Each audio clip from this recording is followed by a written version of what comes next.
least I took something of a detour in the December, January months because I was focusing on some bills that were in the state legislature and meeting with our delegates and senators for the General Assembly to try to lobby on some bills.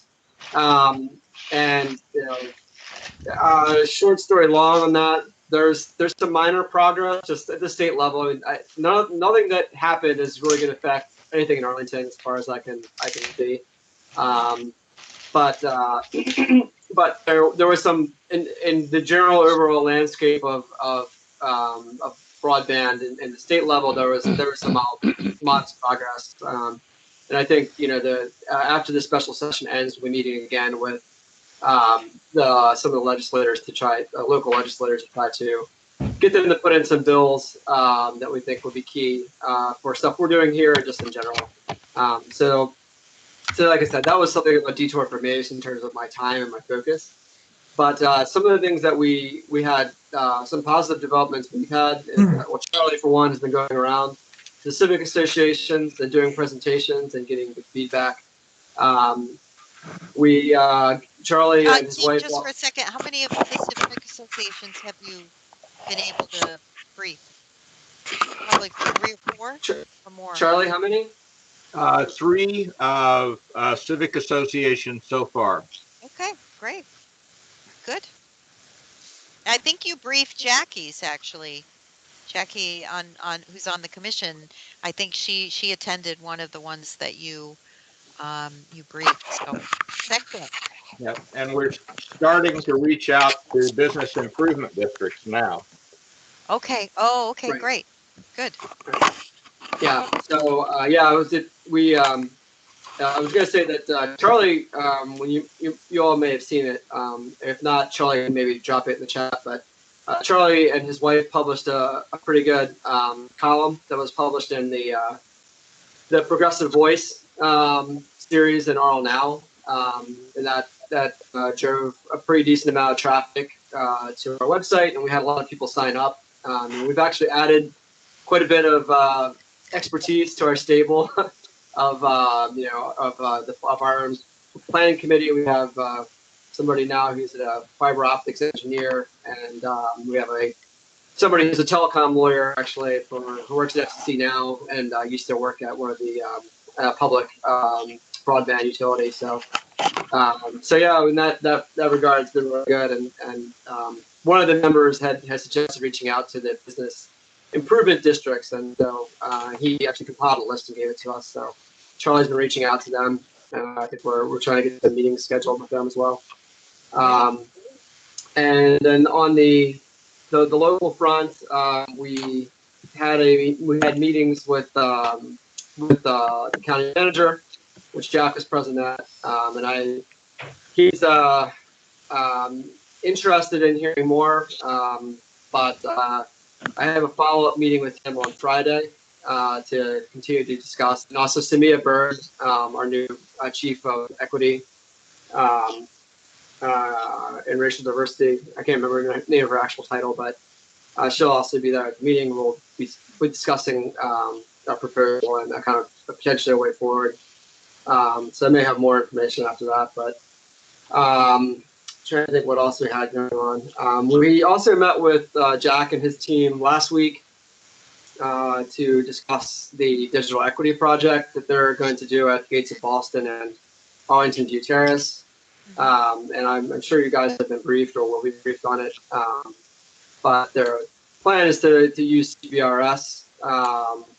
They're going to partner with a nonprofit, the New Urbana Institute. Yeah, so they'll be looking to do a CBRS project on it. We have our own views kind of on what we'd like to see happen with that. But I mean, I don't know if it's really worth going into all that, but we're watching that project kind of closely. We are interested in how it may inform, especially especially some of the results of the feasibility study, how it would inform the county's own our approach to maybe forming a broadband authority in the future. I know Takas has been talking to us, and he's still interested in this. So I think that's it in terms of our major updates. We're still kind of in just an outreach and socialization mode primarily, but we are still keeping a dialogue going with the county board on this. So Great. I think that's it. Questions? I'll open it up for the commission. Frank? All right, okay. I was going to hit the raise hands. Thanks, Tim, for joining us again. And I appreciate some of the correspondence you've shared with Mary and I. And looking at the Alexandria letter, obviously it looks like obviously they've been well behind us in many ways, since they only have a monopoly provider of broadband at this point in terms of Comcast. We had met with the Alexandria Tech Commission previously. I guess it was a year or two ago, wasn't it, Mary? Yes. But in reading that most recent correspondence, the thought occurred to me that mightn't it make sense to actually go to a joint Arlington, Alexandria, and Arlandria authority? It just seems to me that broadening the base. I mean, obviously it's still geographically compact, but it just seems to me that that there would be a lot of advantages to doing it that way. It's just, I know politically there'd be a lot of hurdles. I know trying to get the two jurisdictions to work together, but it seems to me that there would be sharing of the risk would be one of the greatest things. And obviously, I think they would probably have the greatest, unserved homes, unserved residences there. And anyhow, just a thought. I don't, Yeah, thanks for that. And I forgot thank you. I actually forgot to mention that. I should have put that on my list. But yes, everyone is on the same page.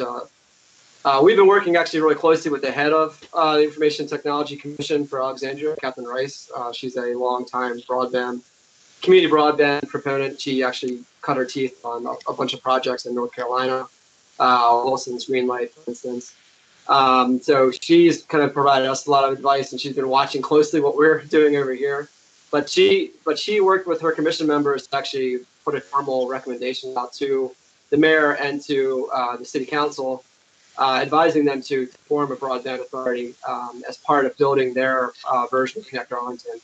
And so to get to your point, though, Frank, yeah, absolutely. We raised this at the very beginning of our conversations with the county board members, that they should be taking a hard look at this, because I agree. I think it would give us more kind of economy of scale, some cost sharing. There'd be a lot of benefits. I mean, the downside obviously is being that it's a bit more a bureaucratic kind of lift. Both they would have to coordinate with each other, but most of the other broadband authorities that are successful that are out there right now, like Roanoke and the Eastern Shore of Virginia, are conglomerates of either several counties or cities or mixed of the two. Right. So yes, we're going to continue to encourage them, and we've raised this with Mark Schwartz as well, and that was really one of the only times he actually took notes when I was talking to him. So I think he was impressed by that potential. So. Okay. All right. John, Mike, and then Jack, and then Martha. John? I think Mike had his hand up first. So did he? Okay, Mike, go ahead. Sorry. Oh, thank you, John. Hey, Tim, thanks for coming back, and I really appreciate what you're doing here. I just want to mention one other venue where this could be socialized, and I tried it myself, and I'm not sure to what effect, but because I live close to the Lee Highway corridor, the folks who are out there now inviting public engagement around the missing middle study and the ideas about what the zoning changes and other design features of more dense housing in Arlington would be. We're soliciting folks, and I was invited to one of those meetings. I went. I suggested that the digital services be part of the design. That if you're going to be designing housing for middle and lower income folks in Arlington, relative to the wealthy folks like me, you want to take into consideration, the digital connectivity. And one of the other citizens said, well, in Arlington, that's no problem at all, is it? And I responded back that it's not a problem if you're indifferent to price and if you're indifferent to equity. But if you want it to be a market competitive price close to the cost of service, and if you want it to be universally available, yeah, you have to do more than just let the market forces play out. And so I know they're busily doing kind of socializing that as a public engagement thing. And I wish we could get them to focus more on digital. And some of those areas might be, sort of like Greenfield, if they're going to be putting up all new buildings and putting up all new utilities in the right away. So that's my suggestion. Thanks. Right. Right. Thanks, Mike. And just very quickly on that, one thing that's come up, and this is something of a statewide issue as well, is this idea about new buildings, and basically incorporating something into the code that would, anytime multi-unit buildings or multi-dwelling units or whatever they're called, MDUs, are built, that they have kind of neutral wiring. So that people can hook in there, so there's there isn't this possibility of one telecom kind of, cooking up a deal that gets them exclusive access. And in terms of what we were calling for, if we were to pursue something like the Ammon model, there would just be one line going in there, and it would just be all virtually over the top anyway. But yeah, I mean, it's a good point. I think that, and I know that Holly Hartel at DTS, from what I understand, she part of her job is to actually go to buildings, the new development, and try to convince them at least not to sign exclusive deals. So I think some attention is being paid to that, but definitely if there's, and I think also maybe Jack could probably speak this better than me, but as far as I understand, we have been pursuing a kind of dig once policy. So I think they have been putting down conduit at least. I don't know if they've been putting down dark fiber as well when the roads are open, but all those things need to be considered for sure. But if you could send me or drop in the chat like the name of the group that you're talking about, we would definitely like to engage with them. Okay. Okay, great. Okay, John? Yeah, I had a thought about the possibilities of engaging with other municipalities, our neighbors, Alexandria, Falls Church City, and the thing that really gave me pause about that was, frankly, that we have made a major investment in Connect Arlington here that I do not believe those other municipalities have, and so we have an asset that we could theoretically transfer to a wireless services corporation to serve as the foundation for the capability. And in researching some of the other municipalities around Virginia that have used this authority, most of them used it to start building the infrastructure. They used it to raise and borrow money to start building the infrastructure that the market wasn't providing. And I think with Connect Arlington, we have a municipally owned asset that we could leverage to really jumpstart this capability and competition rather quickly. And my concern about the regional participation would be that they don't have those assets available. And then how do you value Arlington's contribution to that community versus the other? And I think that way that leaves in a whole lot of small p political and bureaucratic red tape that could slow down the process. So that's a concern that I have about engaging with the other municipalities. Although I think longer term, a kind of inside the beltway, third party competitor would be fantastic, because the economies of scale would eventually play out. I do think from the housing perspective, it's really critical that we treat internet access like the cost of living for utilities, because it is, and this is just a broad statement, not to you, Tim, this is just for everybody, right? My opinion, thinking about this, it's like transportation, it's like rent, it's like groceries, it's part of the cost of living. And if we want to make Arlington a place that's affordable for middle-class families to live and raise and grow their family, I think internet access has to be a part of that calculation. And I think, Mary, from the commission standpoint, we may be able to engage with our counterparts in the Housing Commission and the Planning Commission to say that this item of cost on the home budget needs to be factored into our planning assumptions at the very least. And then that would start to bring this issue into our planning decisions. And that it might add weight and emphasis on driving down the cost of internet access, broadly speaking, which will have positive impacts on equity, but also be valuable for every other household in Arlington. So that's just a general comment.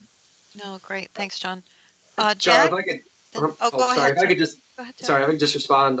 Thank you. I think those are wonderful comments that I totally agree with. I would just put out there one thing that came up once when we were when one of my collaborators, Devin Kissel, and I were talking to somebody at AHC, and when they were building one of the most recent buildings, they were asking the county for some money to help install the internal wiring, conduits, and things like that, so that the building would be wired.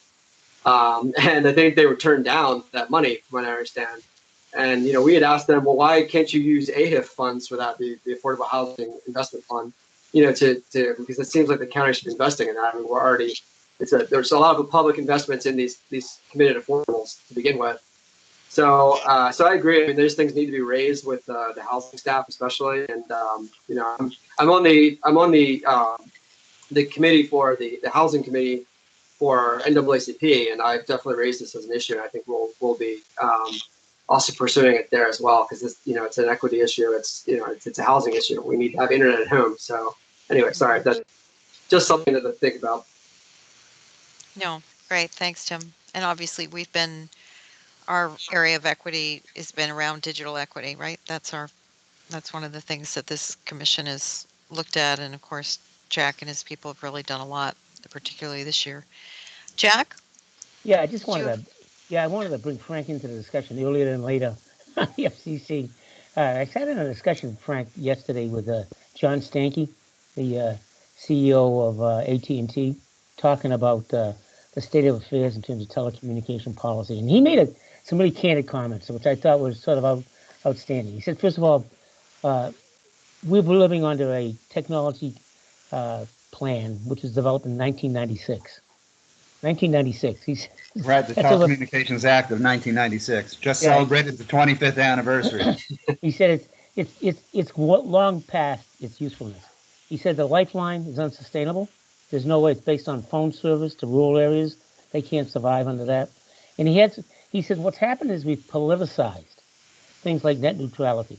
It depends on what administration's in, what side we take on it. And he had some really cogent discussion about the fact that we need to roll up our sleeves and start looking at ways that we can modify, inform that legislation in a different legislation that allows for broadband access to be supplied to those who need it. We just got a study today that said 200,000 students in Virginia, the state of Virginia, lack broadband access. 200,000 kids in the state of Virginia lack broadband access. So to me, that's pretty significant. I was talking to probably one of the leading senior people in Google the other day, and he said to me something which I thought was really interesting. He said, "You know why we did Google Fiber?" And I said, "Because you wanted to lay fiber." He said, "No, it's not profitable. What we wanted to do was to poke the incumbents to recognize that the benefits they got out of the 1996 Telecommunications Act are really inhibiting many providers who could do a lot more than that." And I was just interested, is there a sea change taking place, do you see, in the FCC? And I realize it's 2-2 right now, and you got to get another person in there. But we have a friend, I think, in the White House who may put somebody in who's inclined that way. But do you see this sea change taking place? And maybe that these discussions about fiber in the ground, broadband connectivity, that you'll have people step up to the plate now if they can recognize, if they feel it's a fair, level playing field. Yeah, I think, obviously the FCC has been trying to address some of the issues. Lifeline, they've been able to make some changes within the confines of the legislation to permit Lifeline and some of the other funds, the Connect America funds, to be used for broadband. Initially it was just supposed to be for phone service, and then you wound up using it for cell phones. If you remember the Obama phones. So the FCC has been trying to keep up. The chances of major legislation on this area probably it's going to take a little while. The 96 Act was many years in the making. I think there are certain areas where there is sort of bipartisan support, and that is for addressing the access issue, particularly in the rural areas. A lot of money's gone there. I think now there does seem to be a pivot. There's some recognition that we have the affordability issues in the urban areas, and I think that's going to be one of the priorities of the current, at least the interim chair, Jessica Rosenworcel. There's a group of 30 Democratic Congress people did call for her to be named the permanent chair just this past week. I think that she stands a pretty good chance, but it's going to be probably several months before we get a third Democratic FCC commissioner, so the FCC can actually enact anything that's controversial. Anything that's controversial is not going to fly because of the 2-2 split. But I think, in Congress, I think there is the recognition, bipartisan recognition that we need broadband for jobs, for economic growth. I think where there are sort of differing philosophies in how to achieve that. So that's where the tough part's going to come. But I think at least there is some bipartisan support there, and I think there's going to be more money coming. I think one way or the other. In fact, I believe Senator Warner has proposed that to whittle down the state and locality money, but to earmark, using the term earmark, but to actually to basically identify 50 billion of the 350 billion for broadband. So again, broadband is still right top of mind in Congress, and so I'm relatively optimistic that we're going to continue to see focus on that. As far as a major rewrite of the 96 Act, I think I think one of the things that will drive it are some of the privacy issues and the Section 230 liability, the platform issues. So I think and the tech, it was really the AT&T monopoly issue was part of what drove the 96 Act. We had the divestiture there, and but it was really to light a fire under competition. You see what we've gotten, by basically the idea was to get cable into telephone and telephone into cable, and we got that in spades. And in many ways, but we also got the reformation of the AT&T monopoly in many ways. So we've got basically in 3 pieces instead of the, I think, 7 or 8 original Bell operating companies. But I do think I think there is a recognition that we've got to relook at antitrust, and I think the Google and Facebook antitrust litigation may morph into some legislation. I know Amy Klobuchar has introduced some legislation to try to reform the antitrust process.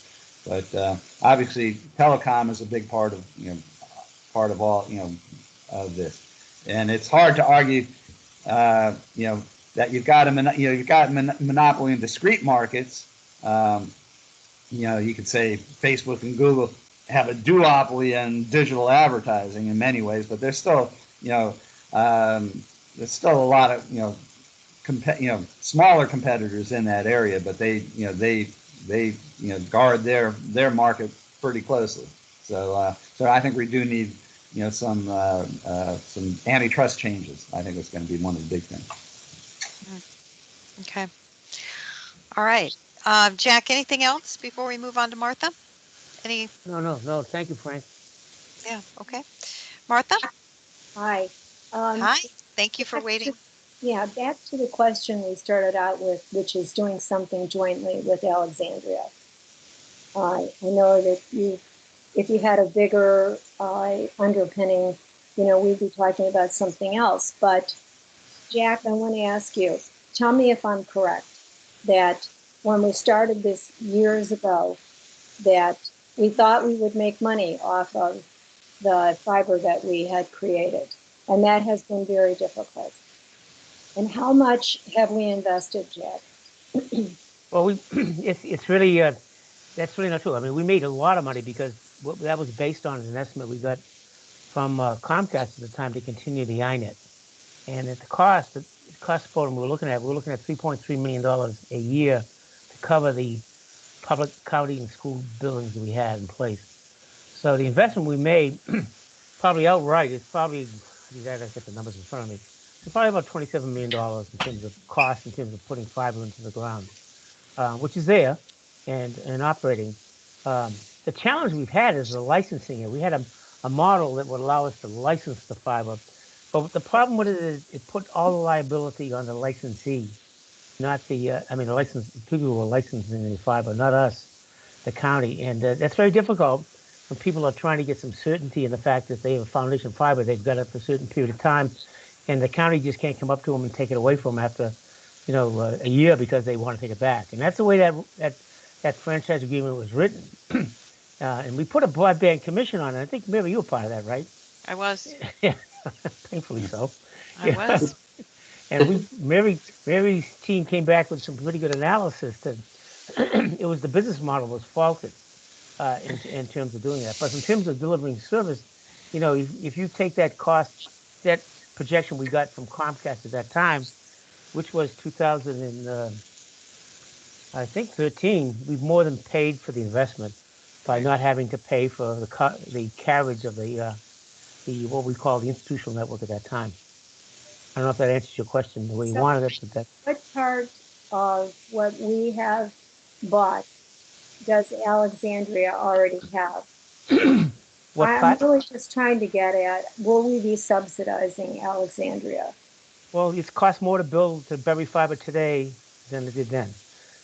Going back to the AT&T guy who was saying the other day, it cost him $1,000 to go buy a house with fiber. It cost him $600 to connect the fiber. That's $1,600. It's not profitable any longer.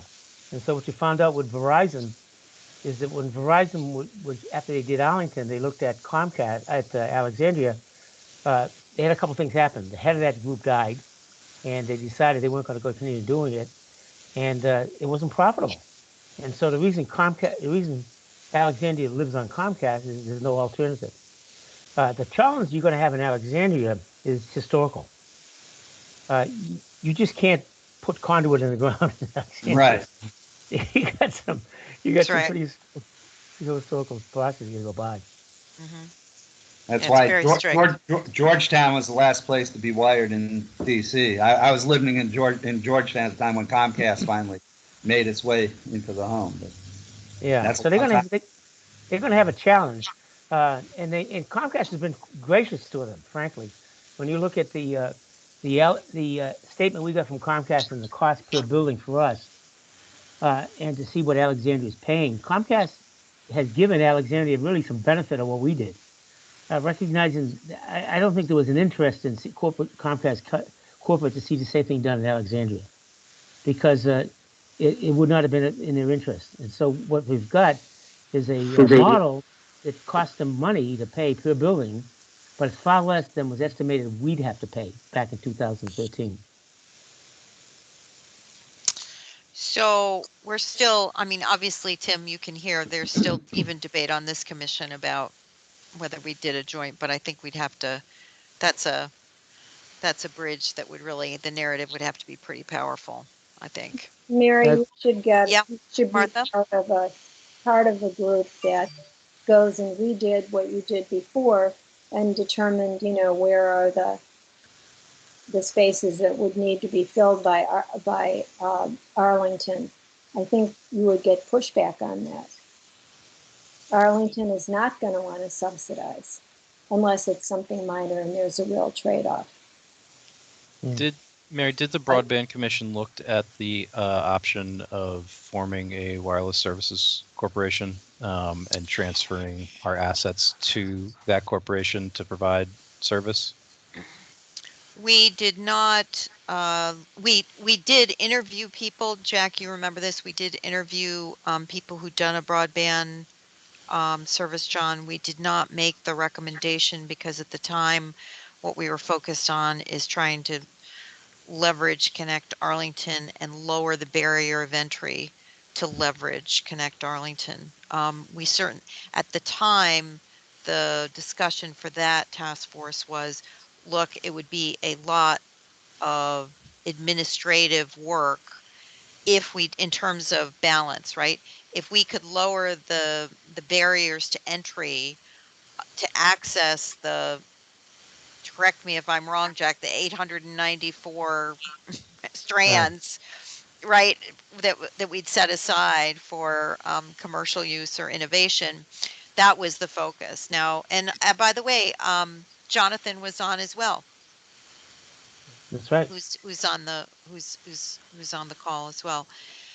So that was our focus. We certainly did look at it, John, as all right, this is something that could be considered, but you'd really have to take the environment has changed so much since we made those recommendations, that you'd really have to look at the pros and cons. And Tim, obviously, I think the lifeblood of digital has become even more, John, as you were mentioning, as if a utility, right? So it was certainly critical then, but now it's moved, to necessity. So how do you balance that? I would. Okay, sure. Yeah, I asked that to ask. It feels like there's consensus on the commission, and maybe I'm misreading my fellow members, that this is an area we would recommend that the county government look into the feasibility of.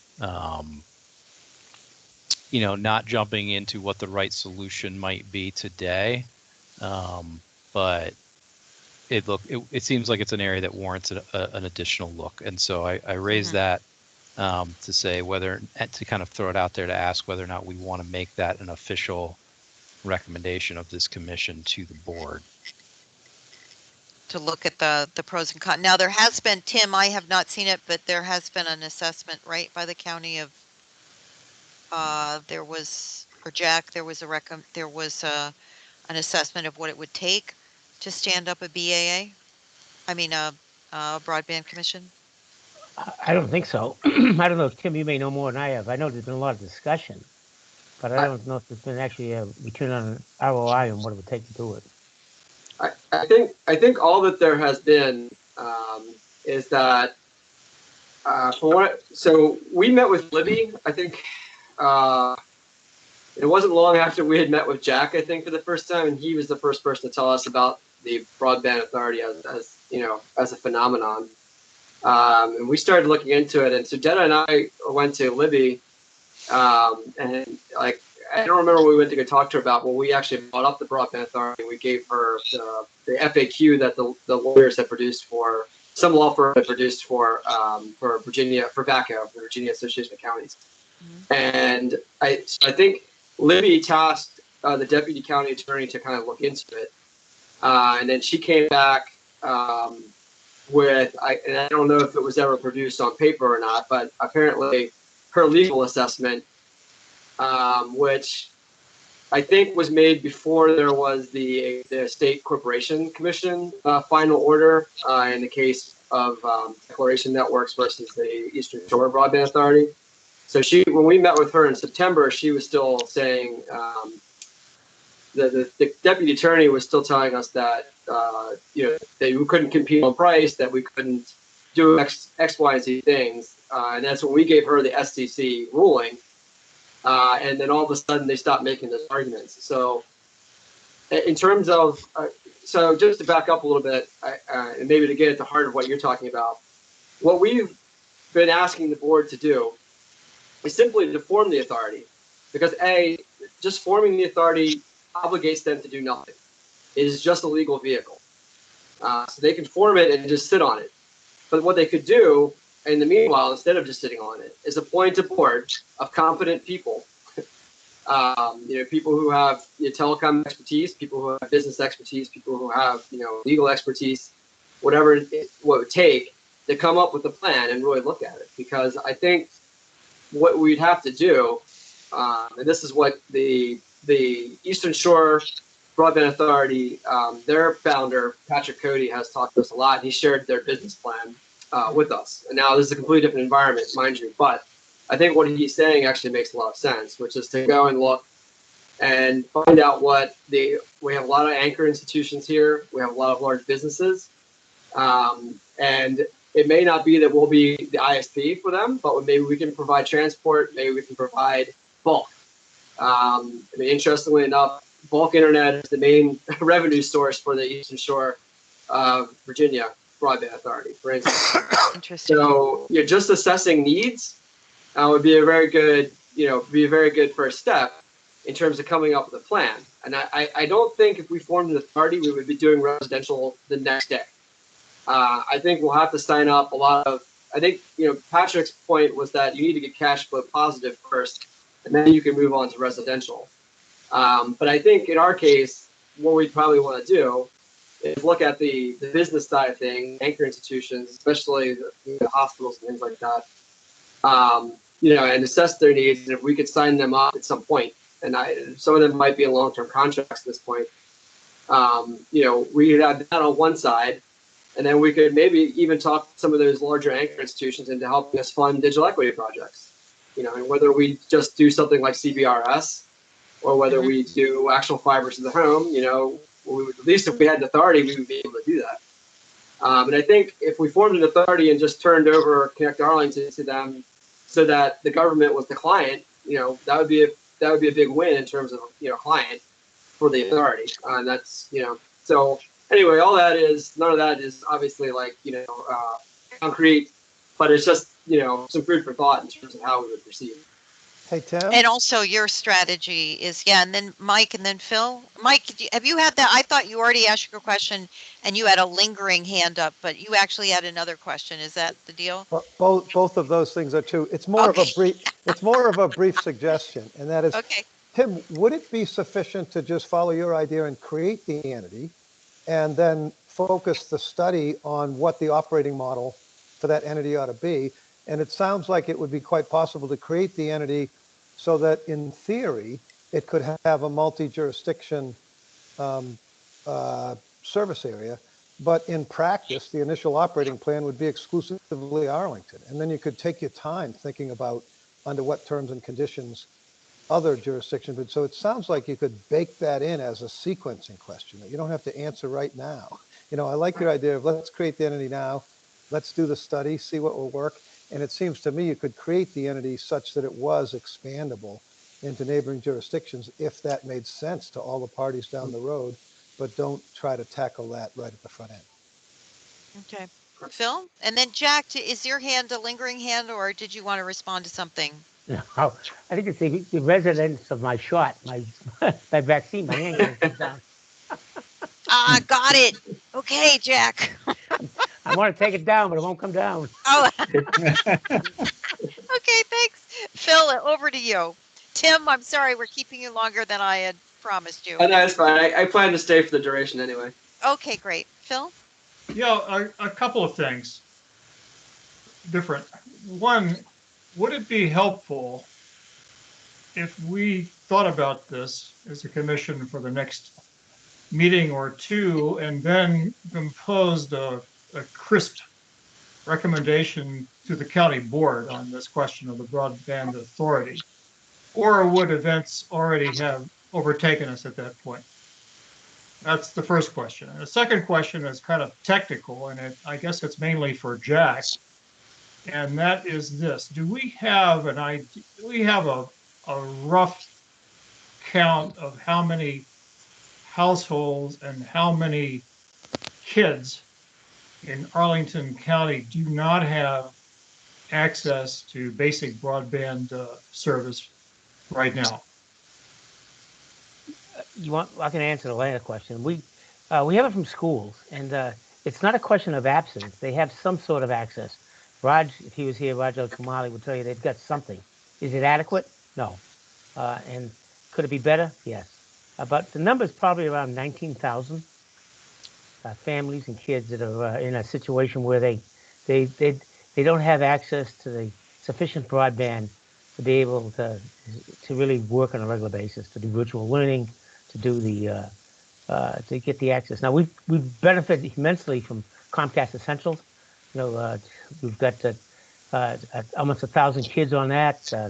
They put in these wireless hotspots, but the problem with these wireless hotspots, they're MiFi Wi-Fi's, they have caps, and so when they hit a certain cap, they die, they stop, and so if you try to teach a lesson, it just doesn't work.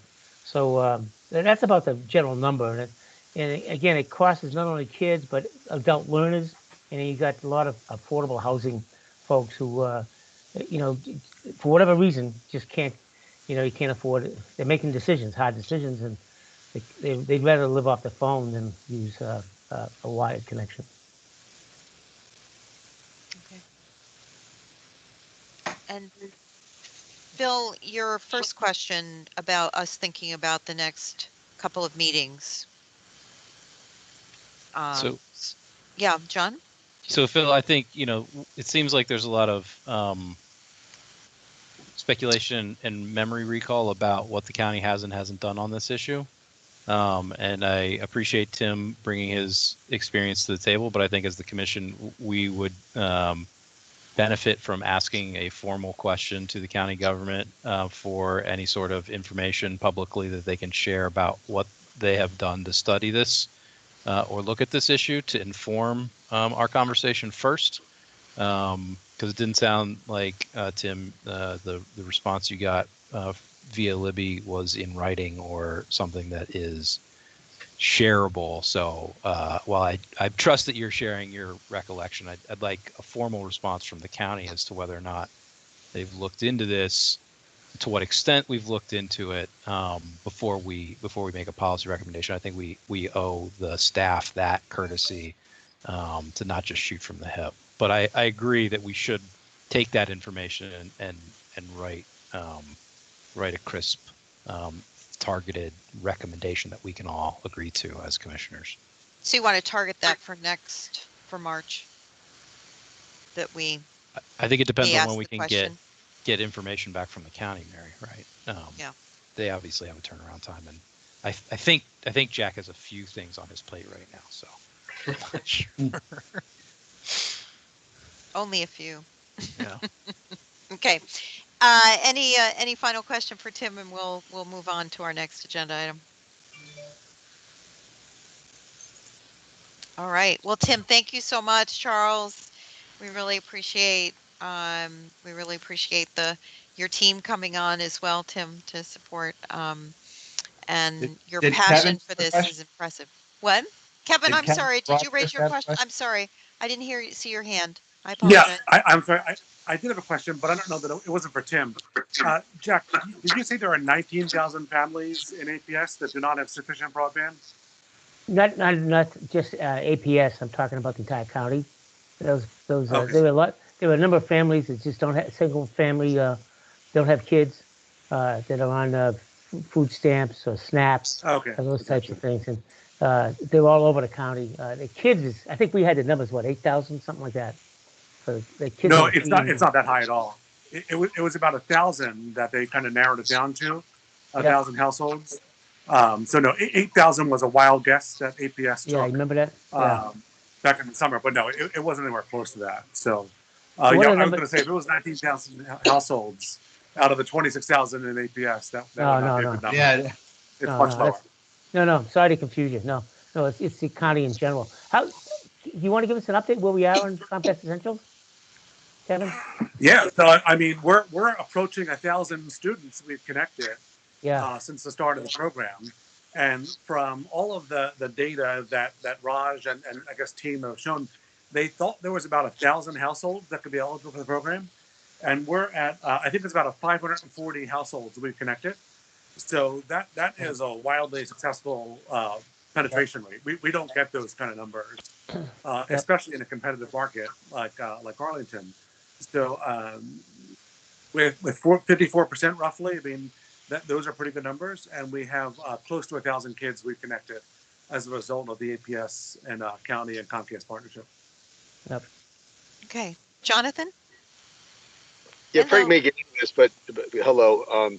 Frank may get into this in a minute, but the FCC did and Congress approved some assistance for school kids, and they're working on additional relief in the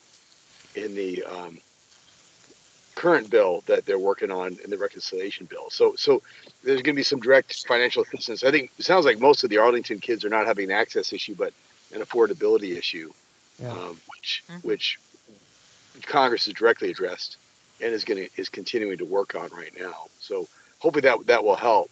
But I do like the idea more generally of looking at what the county did in response to our recommendations and trying to see if we can't get a recommendation forward about creating an authority and what that would look like. I think it's a good idea. Okay, great. Thanks, Jonathan. Phil, did you have a follow-up question, or is your hand just dangling? What in round numbers has been the direct cost to the county for connecting that upwards of 1,000 households? Well, Kevin can talk to us. We pay a set fee, $9.95 per family, per household. So Kevin said about 500 and some odd families. Yeah, so. I can look up the number, but yeah, it's $9.95 a month. The county signed a 12-month contract, and 2 of those months are free. So they're paying for 10 months. It's 10 months. You're paying for 10 months, but you're getting 12 months at $9.95 a month. So roughly $100 per person for the 1 year. Yeah. Or I'm sorry, per household, not per person. Yeah, and there's a lot of. It's not simple as Kevin can tell you. It's not as simple as connecting. Sometimes the family is subleasing, and the family they're with doesn't want to share the coverage, and there's all kinds of issues that get involved. So it could be higher, but it's the best we've been able to do. And thanks to Comcast, we've done a huge amount of effort to make this off the ground. And that's not us, it's schools, not me. It's certainly a complex issue, and I mean, even when you're giving it away for free, like we are, I mean, you still have people that don't subscribe to it. So, but I think APS and the county have done a phenomenal job at outreach, and we actually use Arlington now as a model when we partner with other communities like Prince George's County or Baltimore, because of the things that we've kind of learned from APS and their outreach, just how successful it has been. And so, yeah, so I'm sorry, I just pulled it up. As of February 24th, so today, we have 547 households. Mm-hmm. So you're approaching, you probably exceeded 1,000 kids by now. Yep. Okay, good. All right, well, we'll move on to David. David, do you have updates for us and all kinds of things, I'm sure? Yeah, just probably a quick update, because I know a lot of this is going to kind of overflow into the next topic that Jack's going to be presenting, and Jack and I are going to be presenting. But the public website, just an important date. We're going to be trying to do a public beta of the new website starting in April. We're working on nailing down the exact date. So beta would be the new user interface for that. So what the new site will roughly look like, and what that experience will be. So that's a big step forward for us. We've been kind of, in spite of COVID, we've been thrashing away trying to get that going, normal operations, trying to keep that going on that front. And we're really excited about that.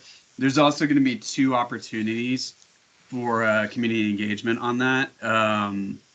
And 2 exercises we're going to be doing for that. That's going to be open to everybody. So when we get to that point, I'll keep you all posted on that. And I would encourage you to engage in that experience and that feedback, because we're listening to that. And our vendor's just been great to work with on this one as well. So that's kind of the big update. At least on the DTS side, and then, as I said, we're going to have some more information here that Jack's going to be getting into related to budget and what we've been working on. Okay.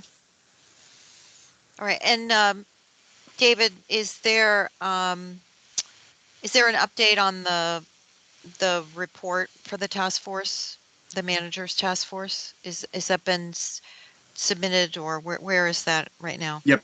So the core team submitted that report end of last year, so November, December. Actually, I think it was in November. That's with the county manager. We've been trying to get a next step on that with Mark, understandably because of COVID and budget. We've been trying to move forward in terms of next steps of meeting with the board on that report from the core team. So we continue trying to get that. We're hoping that once the budget situation becomes a little bit more settled here shortly, that he's going to be able to come up for air and actually be able to address that report and be able to meet with him and talk to him about that and get his take on that of what we submitted. Okay. All right. Thanks for that update. Yep. And then the Jack, it probably give us an idea about budget. I know we received, just for all of you, we received a slot, which is on the 11th.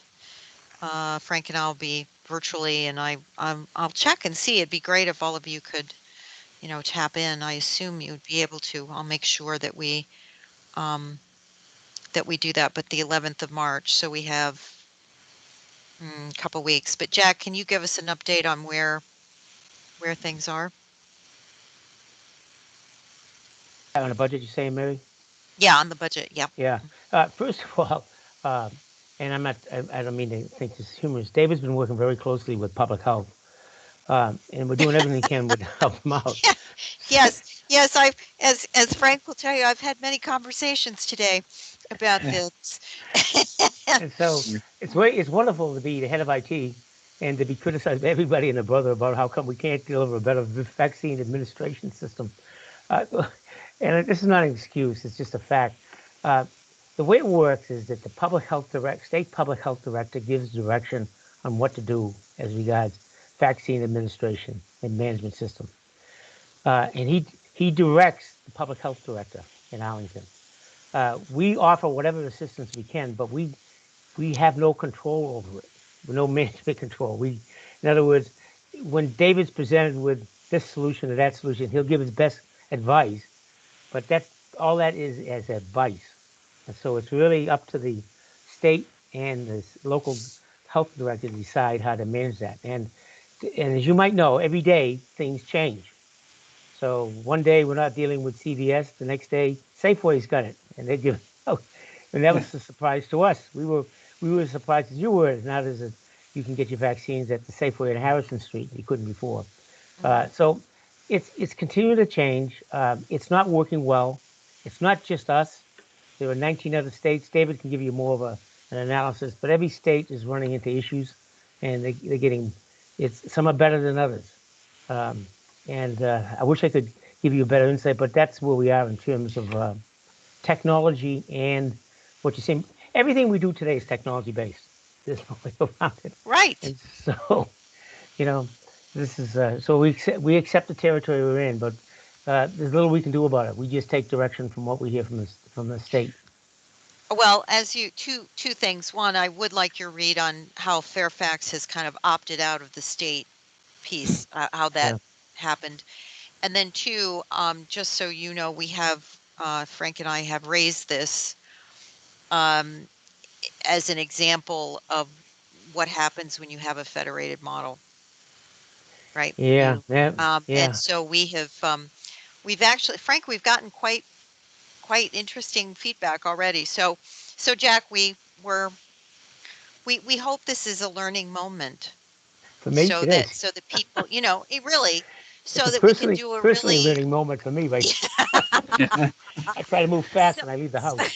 So that we can do a really solid after action review, because I think there are things to learn here, and there's also an understanding that technology is the lifeblood, and that you all need to be, I heard this a quick diversion. I was on a call with people who are delivering the vaccine, right, in areas in Africa. This was this morning. And the IT people were interviewed, right? and they said, we are the first people they call and the last people they call, because they issued phones and did all these things. And it's a perfect example, right? It's a public health issue, but the IT people are the ones who are helping to keep track of what is going on in the field. Yeah. So it's I would we're add there. to the conversation, Mary, the article in the New York Times last Sunday, deep in the A section, regarding a current procurement lawsuit filed by a woman who produced a system and claims that maybe the Trump administration did not follow all of the procurement guidelines when it produced its federal system that Oh, wow. many So states you're, are moving away from. I did not yes, John, see you're it. I talking didn't about see it. prep on? I'm referring to a New York Times article, David, that is in the paper for anyone to read, and Okay, I look think at it. it goes to show that how we buy things, procurement, has a huge impact on the performance of our technology solutions and services. Very good point. Good point. Um, I did not see that, John. I'll pick that up. Mike, did you have a comment? Up, you're muted, Mike. I'm all for the after action report. I just want to point out that just a couple days after our meeting last month, I read an article from a Arlington newspaper that suggested some 3,000 registrants in the pre-registration system were being urgently hand keyed into another system by Arlington employees. And I obviously don't know the details of this, but that sounds like rock bottom to me. That if we're reduced to having a human labor force work over the weekend to rekey data that citizens have put into pre-registration systems, then something has clearly gone, very wrong. And it's hard for me to believe that was the best solution, even in the urgency of that moment. So as we do an after action report, I'd love to understand how we got to that state of affairs. Yeah, no, you're actually correct. What happened was in that one example, Virginia Hospital Center decided they were no longer going to manage that. Now, how that happened, we don't know, but they turned over those names, and the county had to hand enter the names. Didn't have files.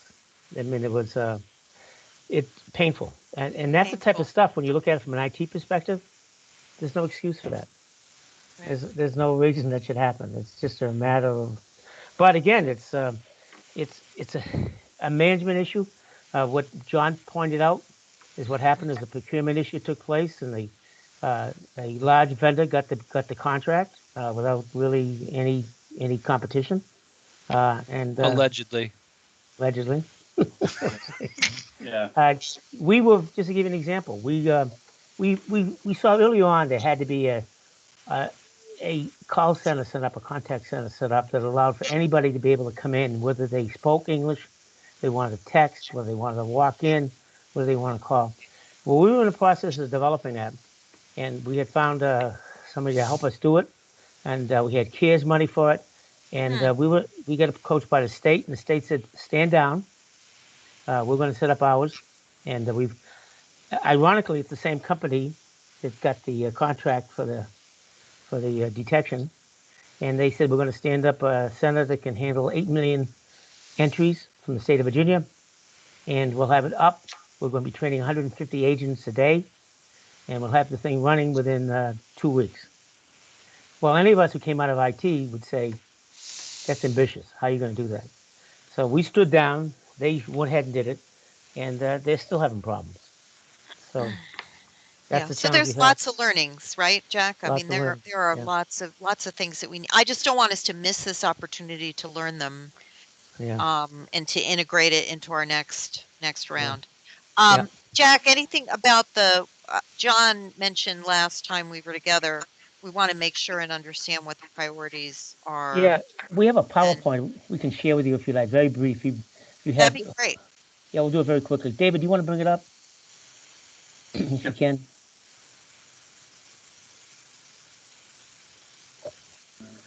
Sorry. No, that's all right. Take your time. I'm sorry, I just dumped it on you. No, that's fine. That's fine. And Angela, you're ready to take us on a tour after that, right? of the website after we get done with budget. Well, not done, but Sorry, wrong window. yes. Hold on. Thank you, Angela. You're getting there. All right. It's right. We love technology. I have too many windows open right now. That's my fault. Sorry. I don't No, anymore. I want you we've to know been that. there. We've been there, David. All Couldn't right, believe the There it David. is. things I've It's just a shared with the question of world. finding it. There Sorry. you go. There we go. All right, David, you want to just scroll us through? The agenda is basically to talk about. Can you scroll? Yep. Okay. So we're going to talk about a little prologue, accomplishments, budget reductions, our themes, and what's the future look like. So let's go through it. Prologue. What's the first one? I can't be more proud of the staff I've brought on board. They have performed in ways that are extraordinary. Since March of 2020, they've done things that unheard of. And they come because they want to accomplish and achieve. And so we've done fantastic things. Accomplishments. Want to go to 21? This is just a portion of the accomplishments. I'll give you a moment to look at it. This is not everything, but these are each and every one of these would have taken in a normal time would have taken time to do. They just rose to the occasion. David was part of a leader in many of these. Some of the things that stand out: we stood up 15 county free hotspots, 24 APS hotspots. We've implemented a private LTE network for APS students, which we knew nothing about. We did it in 6 weeks to meet a governor's goal to set it up. We've set up an innovation zone in the county. We've expanded our cybersecurity program. Courts are now virtual. Your meetings are virtual. We have a contact center set up. We've transferred public health to electronic files. Teams did not exist as a product in March, and we went from Skype to Teams. And over 70% of our workforce is now offsite. That represents over 1,900 pre-configured laptops set in the field and set up. So amazing amount of work. So a lot has been done. Extraordinary amount of time, effort's been done. Budget themes. Coming down. All right. Frankly, we're focused on just-in-time updates and rehabilitation of our core back office systems. Ensure that we have availability and scalability and resiliencies in times of emergency. And we'll talk about that in a moment. We'll come out of this, but we're going to be a far different, I believe. And again, I wouldn't take what I say is to be fact, but from what I see, we're not going to be the same as we were in March of 2020. And so we have to really think about what is the new norm for delivery of government services. And that new norm is going to accommodate what we all know are the driving factors: connectivity, cybersecurity, data, Internet of Things, AI, and lastly, and I think this is so important, is robotic process automation. And I'm not talking about building robots, but I'm talking about looking at all the processes we do that are routine, repetitive, and automating those so that we can replace staff who we have to pay annual wages with processes that based on artificial intelligence. So we're very, very concerned that we do that as well. Next, budget reductions. In total, 850, actually it's 872,000. Sorry, I got the number wrong. I typed it up. It's $872,000 in our operating budget reduction. What this represents is 7.3 positions. Now, these are not filled positions. They're positions where people have decided to leave the county, and we're not going to fill them. They're contractors who we've had to release. They're management interns who are new lifeblood of people coming in who add fresh look to the county. The result's going to be reduced network and call center support.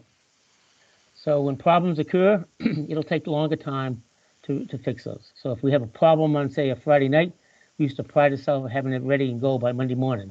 That probably won't be the case. It's going to take longer to do so.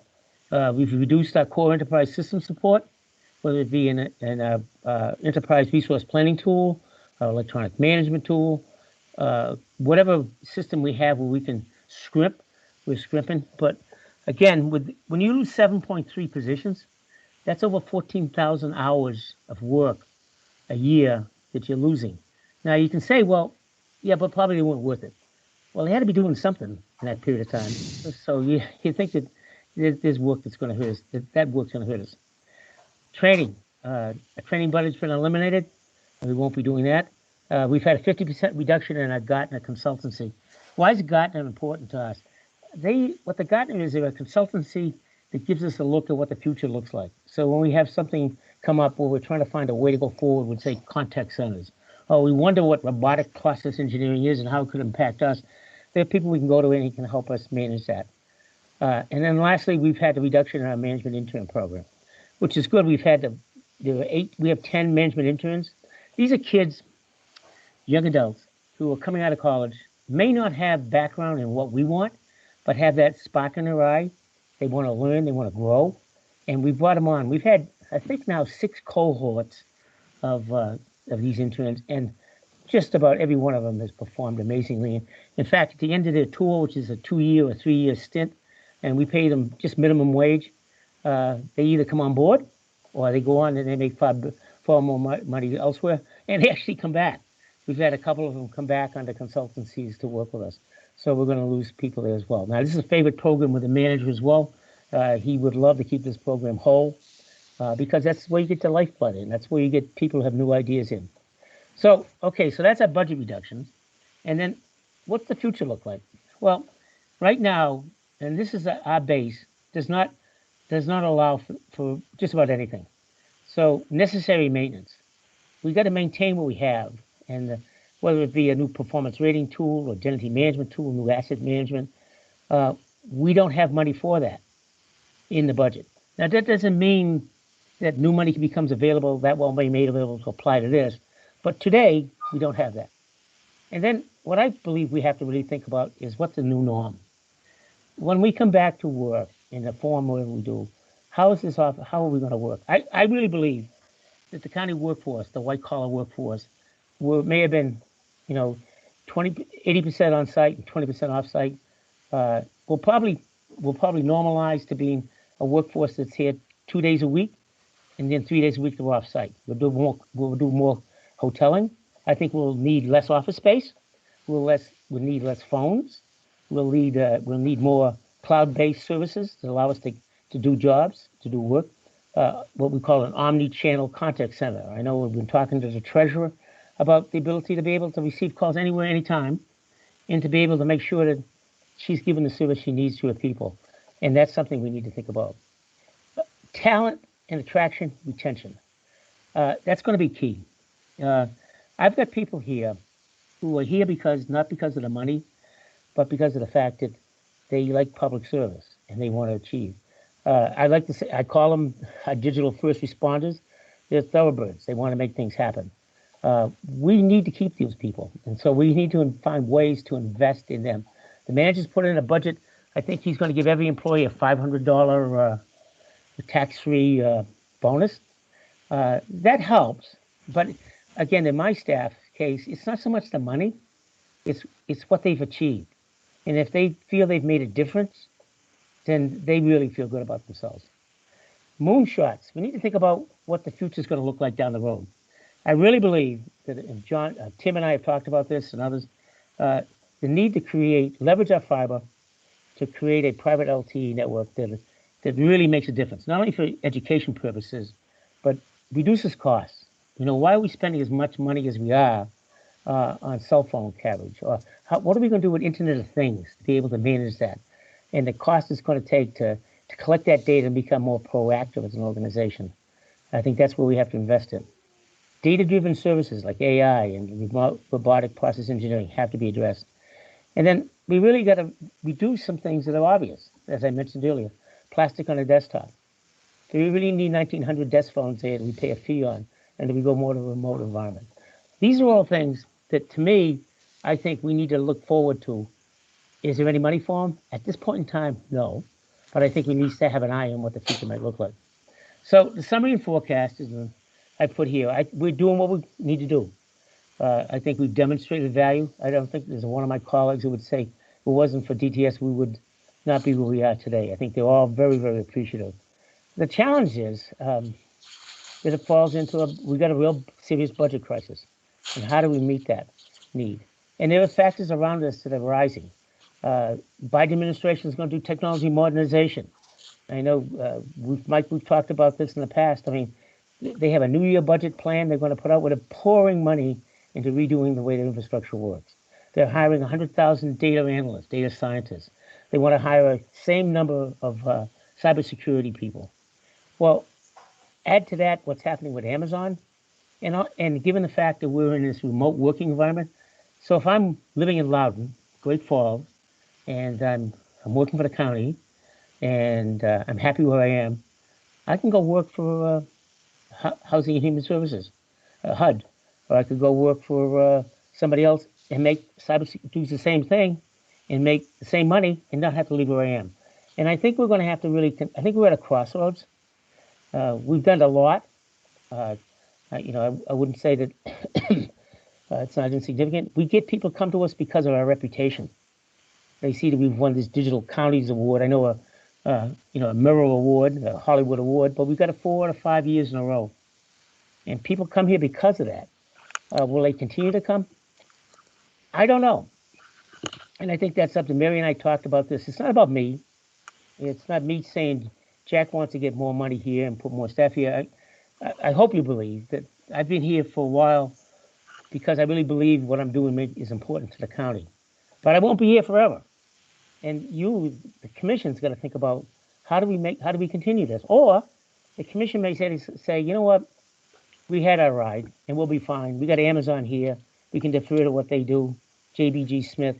But I think we've got to be aware that that's coming up. So that's a very simple, high-level discussion, and I'm open to any questions you have. David and I could answer anything you might have. Thanks, Jack. Any questions for Jack and David?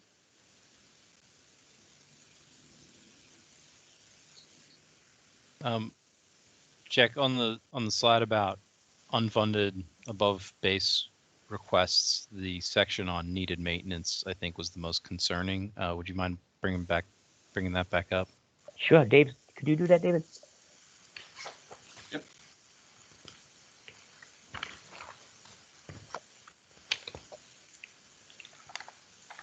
Once I find it again, sorry. Too much stuff. Stop multitasking, David. Yeah, you caught me. This usually happens to me. Takes one to know one. Many tabs. Takes one to know one. Go back up to maintenance. Get a slide before. Yep.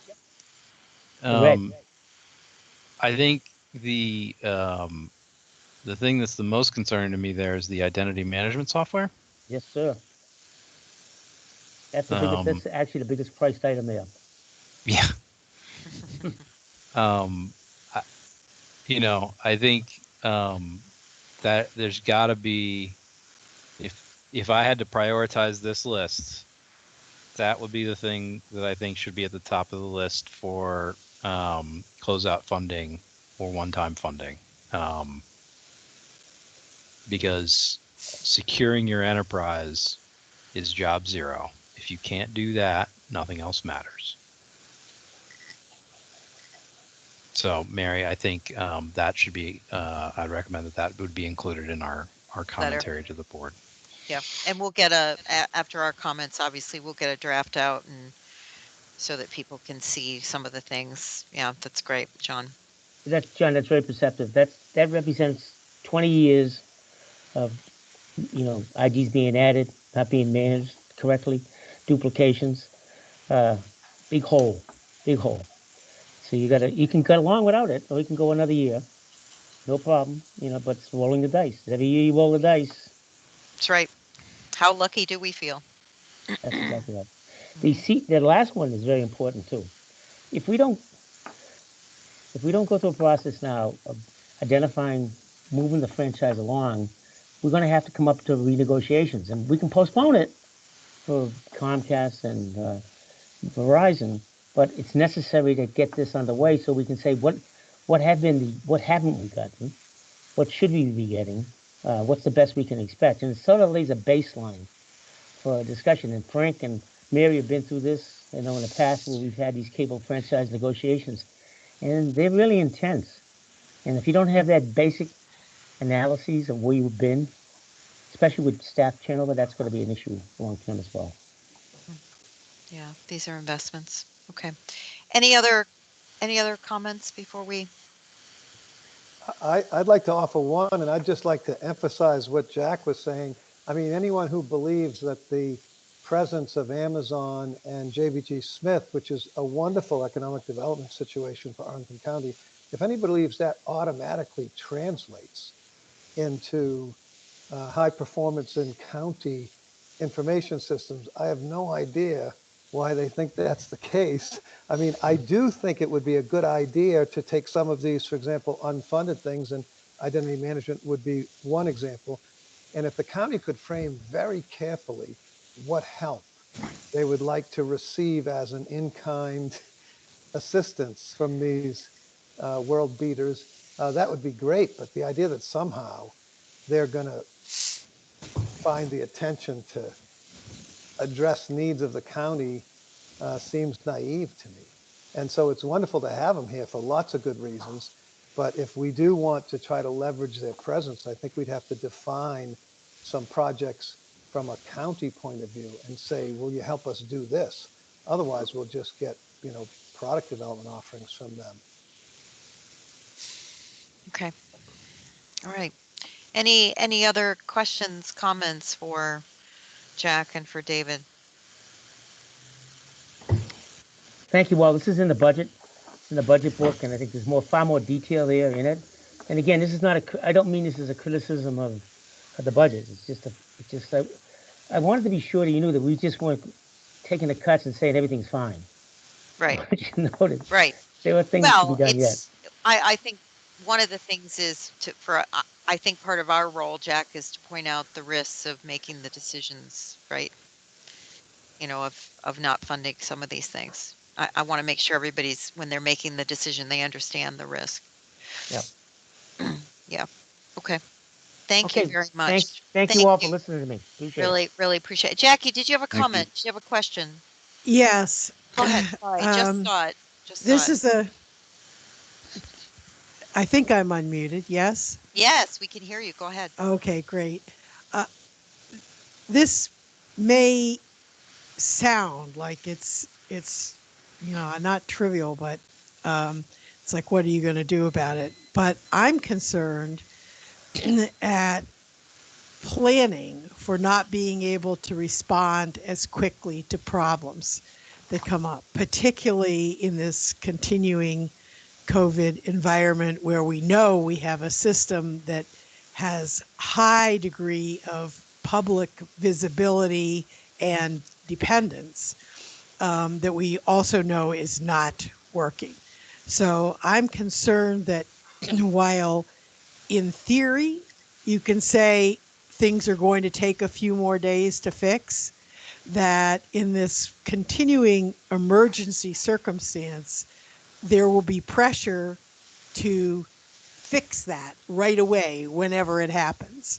It'll be, what do you mean it takes this much time? You need to have backup people who are able to shift over to this, immediate thing. And part of what you're doing is eliminating your flexibility and ability to respond to emergency situations. And some emergency situations, you will be told there isn't an option. They have to be done, and they have to be done now. So it is, you're talking about various types of risks. I think this is a significant risk, actually. Not that you would duplicate, but that you would at least have some vision of what you do when that crisis happens if you don't have any backup anymore. That's all. Thanks, Jackie. Jack. Yep. Any comment? No, Jackie hits right on the nose. We've all been IT shop people, and you always want to say yes. And sometimes to say no is really painful. To say no and you don't know how you can fix it, it's even more painful.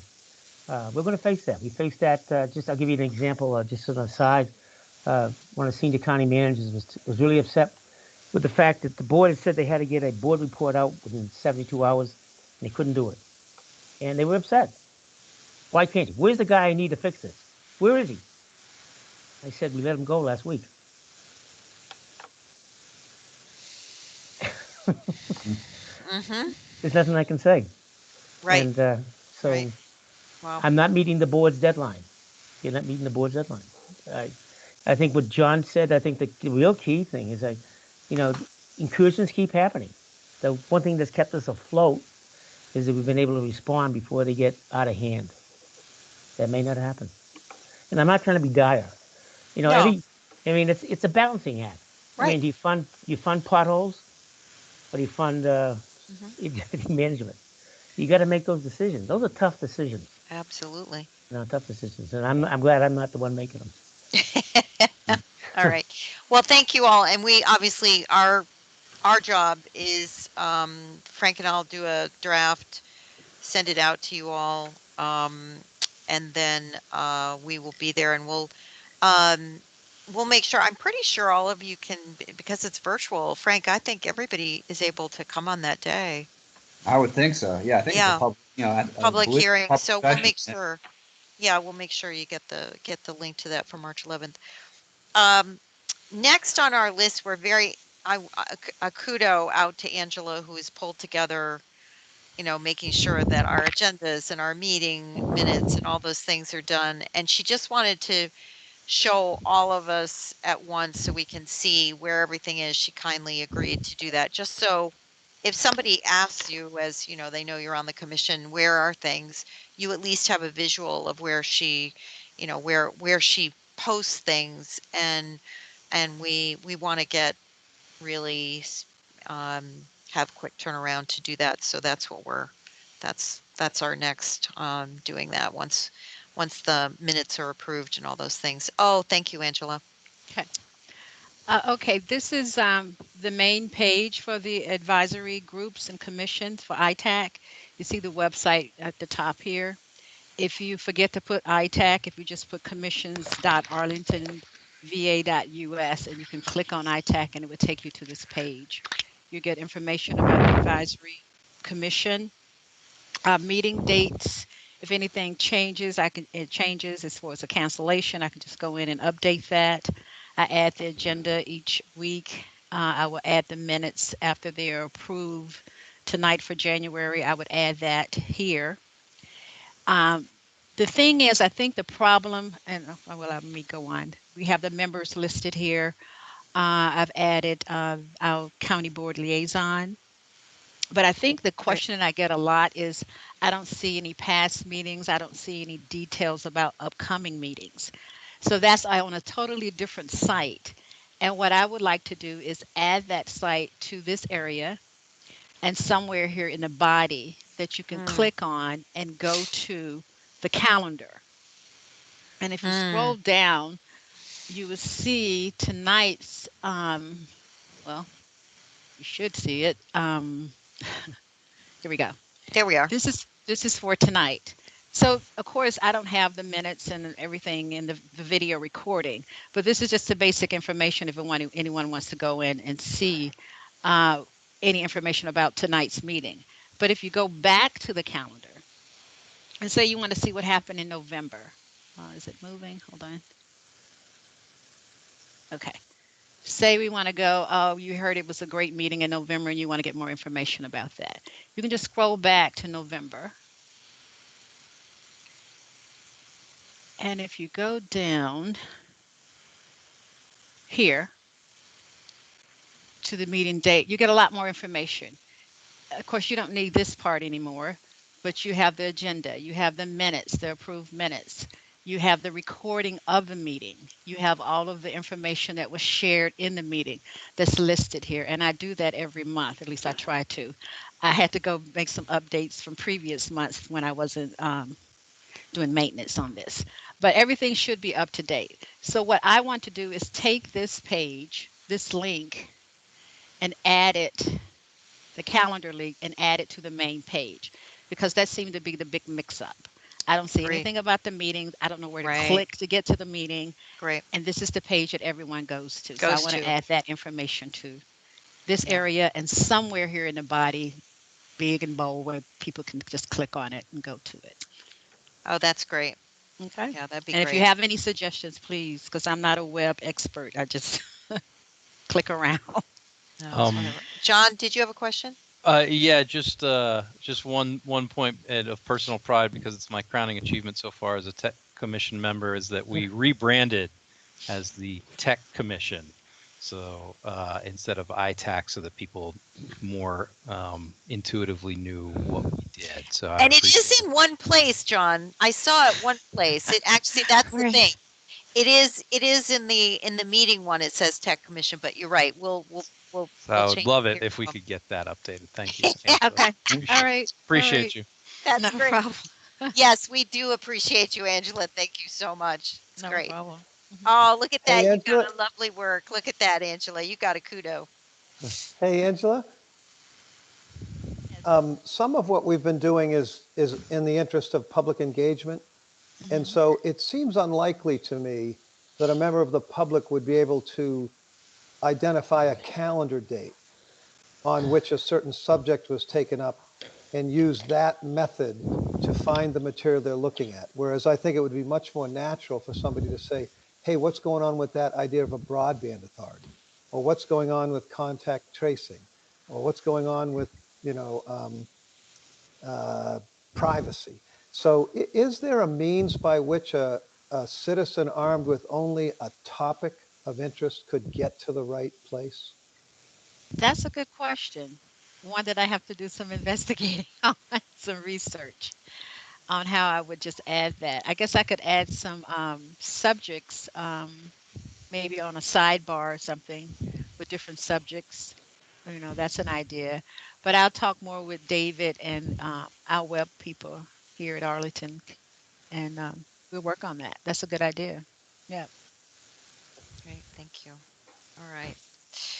Okay, and I know we're running a little bit late, but this has all been really good, good conversation. Speaking of minutes, did any changes to the minutes January 27th? Any revisions, comments? And Angela, thank you again so much. It's what a difference. It's really good to be able to go in and get all this information. So really appreciate it. If there are no changes to the minutes as you were sent, I will welcome a move to adopt. I move we adopt. Thanks, Phil. Second? I second. Thanks, Frank. Okay. All those in favor? Aye. Aye. Aye. Against? Abstaining? All right. Looks like we've got minutes adopted. Okay. Well, Frank, as usual, Frank, you're going to bring us home. In 30 seconds. No, that's okay, Frank. You can take a little bit. I'm sure right. we're hanging in there with you.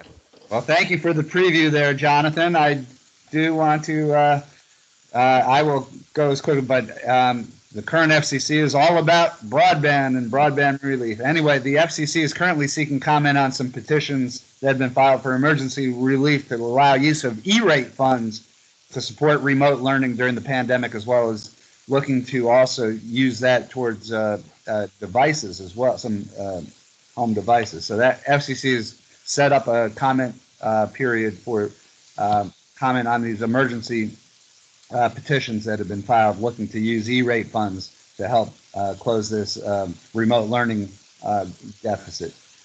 Back to the security issue. Oldsmar, Florida, which is located near Tampa, their water treatment plant was hacked, and somebody tried to actually increase the sodium hydroxide, which is, I think, hydrochloric acid, was increased 100-fold. But fortunately, there was a staff person who was monitoring, noticed that something was going askew and was able to cut it off before it actually had any kind of effect. It was a scary reminder that security is still a very important factor for local governments. The House Energy and Commerce Committee passed, as part of its COVID relief legislation, Emergency Education Connections Act, which will allocate $7 billion to the E-rate program to help fund Wi-Fi hotspots, modems, routers, and internet-enabled devices, including internet service, through such equipment to students, staff, and patrons. So that's part of the big package that's hopefully moving forward. House Republicans have introduced 28 bills to expedite broadband build out, including shot clocks for local approvals, to expand access on federal lands, streamlining historic and environmental reviews. So our own Jonathan Adelstein, in his role as CEO of the Wireless Infrastructure Association, did testify on Capitol Hill at a broadband hearing at the House Telecom Subcommittee. He endorsed some of those policies included in the House Republican package. He also supported the House Majority Whip Jim Clyburn's Affordable Internet for All Act, which would again provide some additional money for broadband infrastructure package. Jonathan did advocate for promoting co-location at existing infrastructure, which would and that there ought to be an emphasis on providing more skilled 5G workforce, including through apprenticeships. At its February, Frank, for the acknowledgement. putting in the plug for you there, Jonathan. And at its February 17th meeting, the FCC received a presentation on the Emergency Broadband Benefit Program, which was approved in the COVID Relief Act passed at the end of last year. And the current Lifeline program carriers may participate without further FCC approval. The benefit will provide a discount up to $50 per month for broadband to low-income households. That includes people on the SNAP program, others, getting subject to the eligible for the school lunch program. Anyway, there's also going to be a one-time up to $100 discount for laptop, desktop, or tablet purchased from the provider through that, and the household must pay between $10 to $50 towards that device. Rules should be adopted by the end of February. A draft is currently being circulated. I think that's all I've got. Is that a wrap? That's a wrap. Wow. All right. I promise you'll be up higher in the agenda next time, Frank. You always seem to have to bring us home. Thank you. Next, we will meet on March 24th, but you'll see some emails from us before then because of the March 11th budget. Aaron Miller, the head of emergency management, thanks, Jack, for coordinating that for us, will be briefing us on several things. Frank suggested a long list of things, of updates, in addition to, obviously, Aaron is one of the people coordinating the county's response to COVID. But so he will be here on the 24th, and he'll be our leadoff batter, as we say, and we appreciate him taking the time to do that. And if there's any pre-reads, we'll make sure that Angela gets those out to you before we meet on Wednesday, the 24th. Any closing comments, and then I'll recognize a move to adjourn. Hey, Mary, if I haven't worn out my welcome, I'll say we've had some good conversation here about the costs of connectivity, and I think we also need to keep track of what it costs to serve citizens of Arlington, because it may be that by the time you get them that connectivity and you get a device in their hand, that although we'd be well aware of the current period cost of doing that, what Jack talked about in terms of process automation, some of the other benefits of that around administration of social services and how to get in touch with people, it may be that the cost incurred to get that connectivity is more than offset by the reduction in the cost to serve those citizens when you compare it to the non-digital way.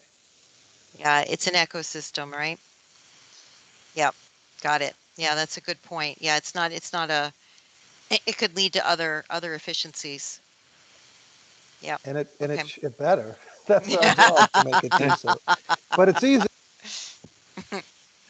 It's easy to get in the context of the budget. It's easy to fix on the cost in the current period and not the potential cost avoidance down the road. Right. Someone else was just in terms of maybe one comment on that.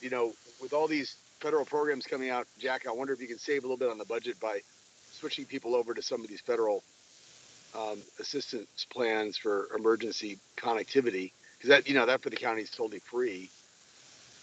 Yep. Are you looking into sort of whether there's a substitutability there? Yeah, it's good. I don't know if you were on earlier. I was listening to a discussion by Stanky of AT&T. He said he'd love to see that the government focused some of their programs, their health programs, with an allotment for broadband as part of it. It's dedicated, like you were saying, the food stamps program. Could there not be money added, which basically says that you're spending you allocate this money for that? In other words, to make an incentive, giving them an incentive to get the services. And it goes back to the whole question of his comment was, and you may have already heard this, that he really feels the Lifeline program is currently situated is unsustainable. So how do you provide for that? And that's what I was asking Frank earlier. Is are you hearing the same thing, Jonathan? There's a move afoot to have discussions like that, more open discussion. Yeah, there seems to be a consensus growing among the carriers to try to provide this assistance to low income. The Lifeline's got a problem because it's being paid for on long distance, if you can believe that, long distance telephone charges, which is now 30% of the telephone long distance bill is universal service. So that's why it's not sustainable, but there's not really a consensus yet where to sort of hit that tax up. The carriers like AT&T, I saw Stanky, he wants to go to general revenues. But that, if the Republicans take over, might just disappear because they don't have support as much for the low income program. So it's kind of, there's not an easy answer to it. I don't think, but certainly, these programs that were just passed, it sounds like some of the programs that Arlington has wisely taken up to help the low income kids are duplicative of some of these new federal programs that Frank outlined. I just didn't know, it's hard to get them signed up. Sometimes even for free, you can't get people to sign up, but get them to switch over might be tough too, but it might save a little bit for the county to offload that under the federal program, given the tight budget situation. Just a thought to look at. No, you're right on target. I was talking to Raju Atsumali from schools about the fact that the E-rate program Frank was talking about, where apparently it's $7.3 billion they're putting into that, which will flow through the libraries to go to distance learning for the kids. And I brought that up to APS, and they have actually a E-rate consultancy on board, who surprisingly was somewhat aware of it, not fully aware of what that program is, but that's a perfect example where if you could take that money and divert it to whatever extent to subsidize some of this. I think it would be, there's the opportunities there. It's just knowing how to get it. Hey, keep us informed. I know you and Frank you guys have got your ears to the road here. So if you hear anything, we've got insider stuff. Send me an email, whatever you do, please. We'll continue to do so. All right. Thank you, guys. Thanks so much, everybody. Any who would like to make a move to adjourn? I'll move to adjourn. Thank you, Frank. Second? I second. Right. All those in favor? Aye. Aye and bye. All right. Have a good evening, everybody. Thanks, Take everybody. Thank you. Be safe. Did a lot of work today. Thanks. Bye. Thanks. Bye.